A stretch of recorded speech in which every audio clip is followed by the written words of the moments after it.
اے بزرگ، خالد رضی اللہ عنہ نے کہا، کوئی ایسی بات بتا جو تو ہمیشہ یاد رکھنا چاہتا ہے۔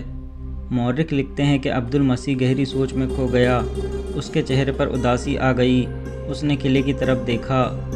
میں اس وقت کو یاد کیا کرتا ہوں، عبد المسیح نے کہا، جب ان قلعوں کے عقب میں بہتے ہوئے فرات میں چین کے بحری جہاز بادبان پھیلائے آیا کرتے تھے۔ پھر مجھے جو وقت یاد ہے وہ نوشیروان کا عہد حکومت ہے۔ رعایا خوشحال اور مطمئن تھی، کوئی جھوپڑی میں رہتا تھا یا محل میں، نوشیروان کا انصاف سب کے لیے ایک تھا۔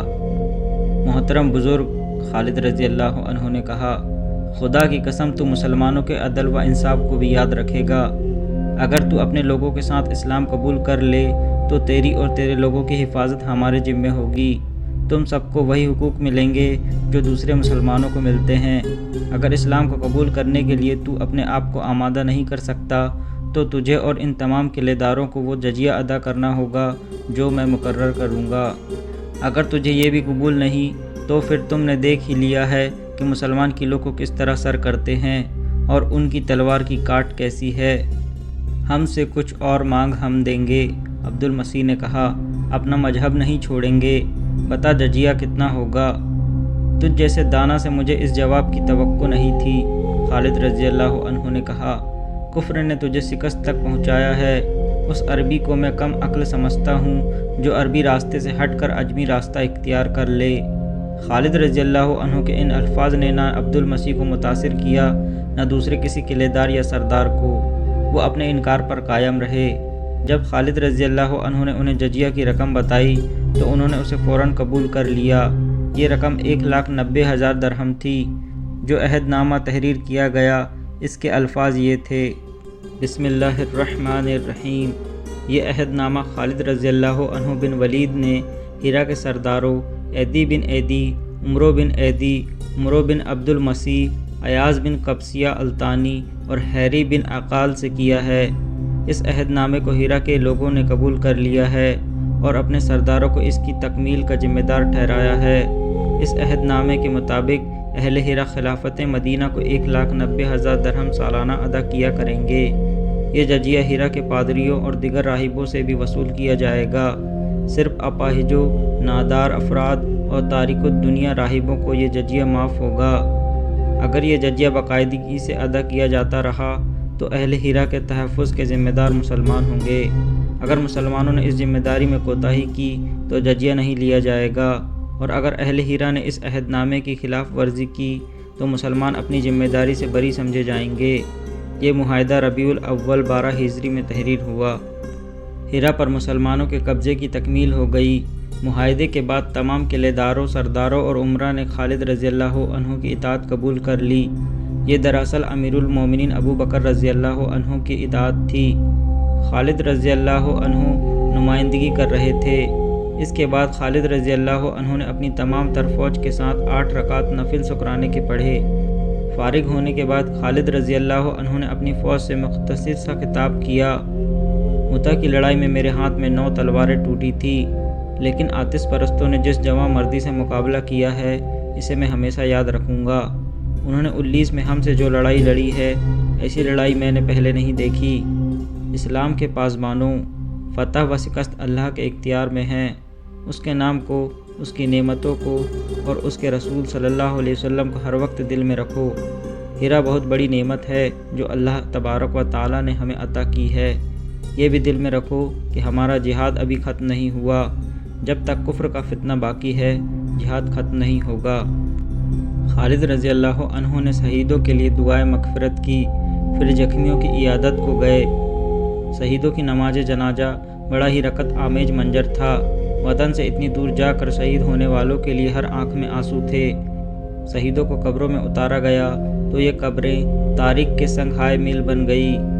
خالد رضی اللہ عنہ جب ہیرا کا نظم و نسق سنبھالنے کے لیے اس محل نما مکان میں گئے جو اجدبا کا رہائشی مکان تھا تو بے شمار رسعا اور عمرا تحفے کے لیے کھڑے تھے جو انہوں نے خالد رضی اللہ عنہ کو پیش کیے۔ ان میں بیش قیمت اشیاء تھی، ہیرے اور جواہرات بھی تھے۔ مدینے کے مجاہدین حیران ہو رہے تھے کہ کوئی قوم اتنی دولت مند بھی ہو سکتی ہے۔ خالد رضی اللہ عنہ نے تحفے قبول تو کر لیے، لیکن بوریا نشینیوں کی قوم کے اس سالار اعلیٰ نے اپنے لیے ایک بھی تحفہ نہ رکھا۔ تمام تحفے مال غنیمت کے ساتھ امیر المومنین کی خدمت میں پیش کرنے کے لیے مدینہ بھیج دیے۔ مال غنیمت زیادہ نہیں تھا کیونکہ ہیرا والوں نے جزیہ تسلیم کر لیا اور اطاعت بھی قبول کر لی تھی۔ ایک دلچسپ اور عجیب واقعہ ہو گیا۔ کچھ برس پہلے کی بات ہے، رسول کریم صلی اللہ علیہ وسلم صحابہ کرام میں بیٹھے تھے اور ادھر ادھر کی باتیں ہو رہی تھیں۔ باتوں کا رخ کفار کے علاقوں کی طرف مڑ گیا اور ذکر فارس کی شہنشاہی کا چل نکلا۔ ہیرا اس شہنشاہی کا بڑا اہم مقام تھا۔ کسی صحابی نے کہا کہ ہیرا ہاتھ آ جائے تو اسے فوجی اڈہ بنا کر کسریٰ پر کاری ضربیں لگائی جا سکتی ہیں۔ دو مورخوں بالاجی اور طبری نے لکھا ہے کہ رسول کریم صلی اللہ علیہ وسلم نے فرمایا کہ تھوڑے ہی عرصے بعد ہیرا ہمارے قبضے میں ہوگا۔ یہ دونوں مورخ لکھتے ہیں کہ اس محفل میں ہیرا کی اہمیت اور اس علاقے کی خوبصورتی کی باتیں ہونے لگی۔ عبد المسیح مشہور آدمی تھا۔ اس کی ایک بیٹی تھی جس کا نام کرامہ تھا۔ اس کے حسن کے چرچے تاجروں وغیرہ کی زبانی دور دور تک پہنچے ہوئے تھے۔ اس کے اپنے ملک میں اس کا حسن و جمال ضرب المثل بن گیا تھا۔ بالاجی اور طبری نے لکھا ہے کہ رسول کریم صلی اللہ علیہ وسلم کی اس محفل میں سیدھا سادہ اور عام سا ایک آدمی سویل بھی موجود تھا۔ یا رسول اللہ صلی اللہ علیہ وسلم، سویل نے عرض کی، اگر ہیرا فتح ہو گیا تو عبد المسیح کی بیٹی کرامہ مجھے دے دی جائے۔ رسول کریم صلی اللہ علیہ وسلم مسکرائے اور اجراہ مذاق کہا، ہیرا فتح ہو گیا تو کرامہ بنت عبد المسیح تیری ہوگی۔ ان مورخوں نے یہ بھی لکھا ہے کہ ہیرا کی فتح سے کتنا عرصہ پہلے بات ہوئی تھی۔ اب ہیرا فتح ہو گیا۔ خالد رضی اللہ عنہ کی فوج کا ایک ادھیڑ عمر سپاہی اس وقت ان کے سامنے جا کھڑا ہوا جب کچھ شرائط عبد المسیح اور خالد رضی اللہ عنہ کے درمیان ہو رہی تھی۔ کیا نام ہے تیرا؟ خالد رضی اللہ عنہ نے اپنے اس سپاہی سے پوچھا، اور میرے پاس کیوں آئے ہو؟ سالار اعلیٰ، سپاہی نے کہا، میرا نام سویل ہے۔ خدا کی قسم، رسول اللہ صلی اللہ علیہ وسلم نے مجھ سے وعدہ فرمایا تھا کہ عبد المسیح کی بیٹی کرامہ تجھے دے دی جائے گی۔ آج ہیرا فتح ہو گیا ہے، شہزادی کرامہ مجھے دی جائے۔ کیا تو کوئی گواہ پیش کر سکتا ہے؟ خالد رضی اللہ عنہ نے کہا، خدا کی قسم، میں رسول اللہ صلی اللہ علیہ وسلم کے وعدے کی خلاف ورزی کی ضرورت نہیں کر سکتا، لیکن گواہ نہ ہوئے تو میں تیری بات کو سچ نہیں مان سکتا۔ سویل کو دو گواہ مل گئے، وہ ہیرا کی فاتح فوج میں موجود تھے۔ انہوں نے تصدیق کی کہ رسول اللہ صلی اللہ علیہ وسلم نے ان کی موجودگی میں سویل سے یہ وعدہ فرمایا تھا۔ رسول اللہ صلی اللہ علیہ وسلم کا وعدہ میرے لیے حکم کا درجہ رکھتا ہے۔ خالد رضی اللہ عنہ نے عبد المسیح سے کہا، تجھے اپنی بیٹی اس شخص کے حوالے کرنی ہوگی، یہ بھی شرائط میں لکھ لو۔ عبد المسیح نے کہا کہ میری بیٹی کرامہ اس سپاہی کو دے دی جائے۔ یہ حکم عبد المسیح کے گھر پہنچا کہ کرامہ مسلمانوں کے سالار اعلیٰ کے پاس آ جائے۔ کرامہ نے پوچھا کہ اسے کیوں بلایا جا رہا ہے۔ اسے بتایا گیا کہ ایک مسلمان سپاہی نے اس کی خواہش کی ہے اور اسے اس سپاہی کے حوالے کیا جائے گا۔ ایسا نہ ہونے دو۔ گھر میں جو ایک محل کی مانند تھا، دوسری عورتوں کا شور اٹھا، ایسا نہ ہونے دو۔ شاہی خاندان کی ایک عورت کو ایک سپاہی کے حوالے نہ ہونے دو جو عرب کا وحشی بدو ہے۔ مجھے اس کے پاس لے چلو۔ کرامہ نے کہا، اس مسلمان سپاہی نے میری جوانی کے حسن کی باتیں سنی ہوگی، وہ کوئی جاہل اور احمق لگتا ہے۔ اس نے کسی سے یہ نہیں پوچھا ہوگا کہ یہ کب کی بات ہے کہ جب میں جوان ہوا کرتی تھی۔ بالاجی کی تحریروں کے مطابق کرامہ کو خالد رضی اللہ عنہ کے سامنے لے جایا گیا۔ سویل موجود تھا۔ اس نے ایک ایسی بڑھیا دیکھی جس کے چہرے پر جھریاں تھیں اور بال سفید ہو چکے تھے۔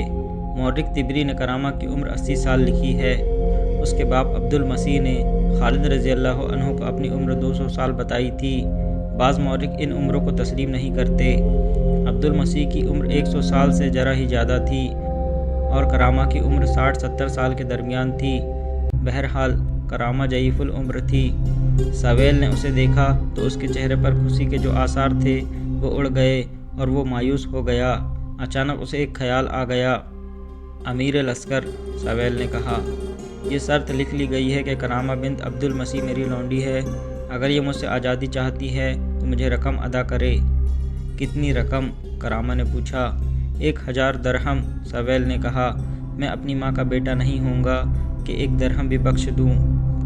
کرامہ کے بوڑھے ہونٹوں پر مسکراہٹ آ گئی۔ اس نے اس خادمہ کو جو اس کے ساتھ آئی تھی اشارہ کیا۔ خادمہ دوڑی گئی اور 1000 درہم لے آئی۔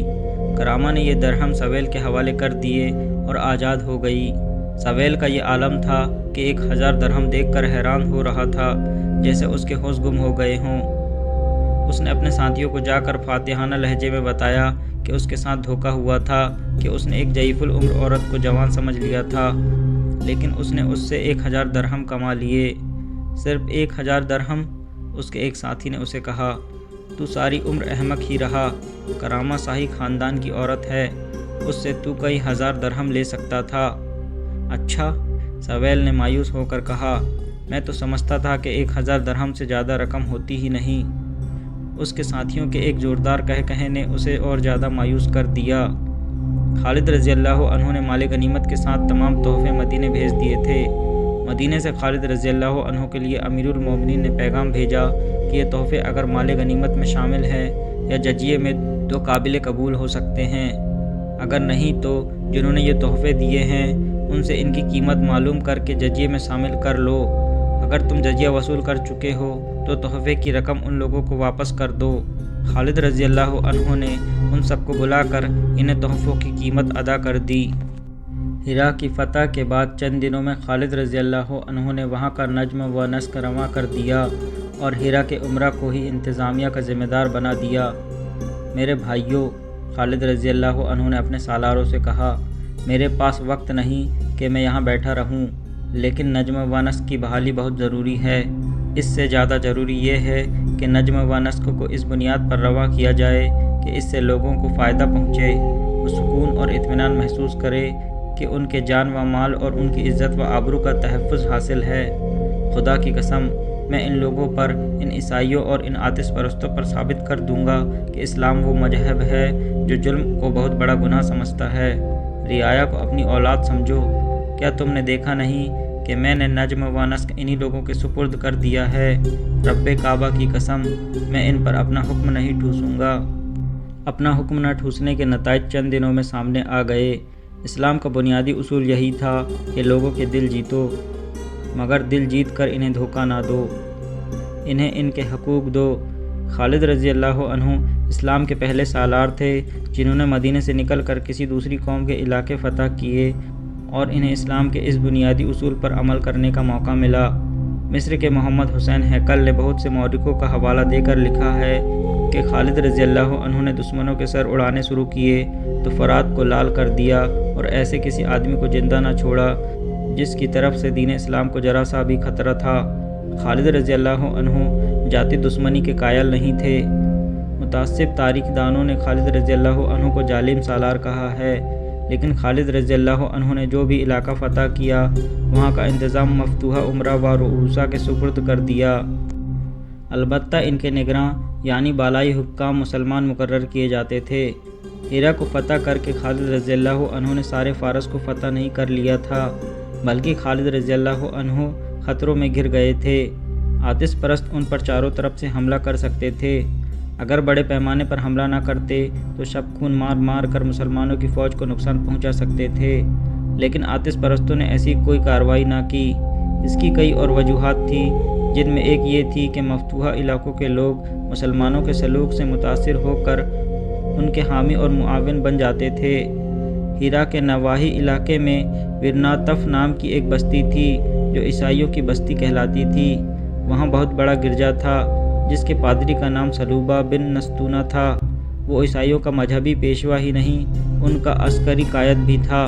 وہ میدان جنگ میں کبھی نہیں گیا تھا، لیکن جنگ و جدال کے فن میں مہارت رکھتا تھا۔ فارس کے عیسائی للکار کر مسلمانوں کے مقابلے میں آئے تھے اور مسلمانوں کی تلواروں اور برچھیوں سے بری طرح کٹے تھے۔ ایسے عیسائیوں کی تعداد خاصی کم ہو گئی تھی جو لڑنے کے قابل تھے یا عورتیں زندہ تھیں۔ سلوبہ بن نستونہ اکثر کہا کرتا تھا کہ مذہب صرف ایک زندہ رہے گا اور یہ عیسائیت ہوگی، نہ زرتشت رہے گا نہ مدینے کا اسلام۔ اس نے اپنے واج میں کئی بار کہا تھا، سب مٹ جائیں گے اور زمین پر یسوع مسیح کی حکومت ہوگی۔ ہیرا فتح ہونے تک لڑنے والے 1000 عیسائی مٹ گئے تھے، باقی مسلمانوں کے ڈر سے بھاگ کر ادھر ادھر جا چھپے تھے۔ ان کے سرکردہ افراد نے پادری سلوبہ بن نستونہ کے ساتھ رابطہ رکھا ہوا تھا۔